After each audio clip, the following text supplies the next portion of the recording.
बहुत से बच्चे जिनमें इंदिरा, बिंदु, परवाणु की ईला गुप्ता, रेनू, बब्बा, छुटकी, पप्पू, इंदु, रूबी, राहुल तथा और भी बहुत से बच्चों को अपने साथ लेकर गुरु महाराज जी मद्रास गए।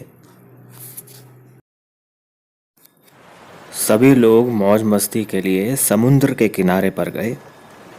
सभी बच्चों ने समुद्र में नहाना शुरू कर दिया। तभी इंदिरा के दिमाग में एक विचार आया कि सभी लोग कहते हैं कि गुरुजी तो भगवान हैं, तो क्या ये समुद्र भी गुरुजी के चरण छूने आएगा? उस समय गुरु महाराज जी समुद्र से करीब 50 फुट की दूरी पर खड़े थे।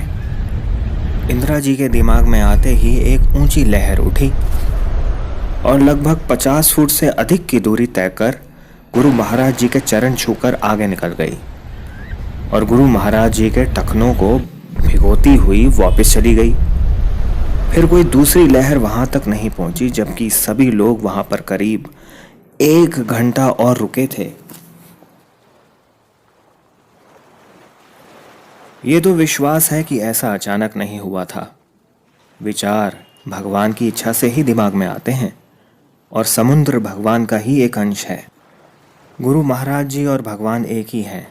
भगवान ने ही इंदिरा के दिमाग में विचार डाला होगा और गुरु महाराज जी का असली रूप दिखाकर सभी बच्चों को, विशेषकर इंदिरा को, गुरु भक्ति में पक्का कर दिया।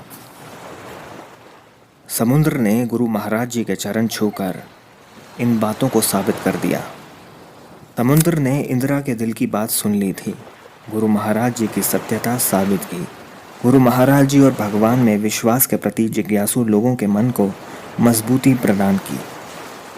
लेखक कोई ज्ञानी नहीं है, लेकिन वे गुरु महाराज जी के शिष्य हैं और उन्होंने सिर्फ वही लिखा है जो उन्होंने देखा या गुरु महाराज जी के चंद सच्चे बच्चों के मुख से सुना।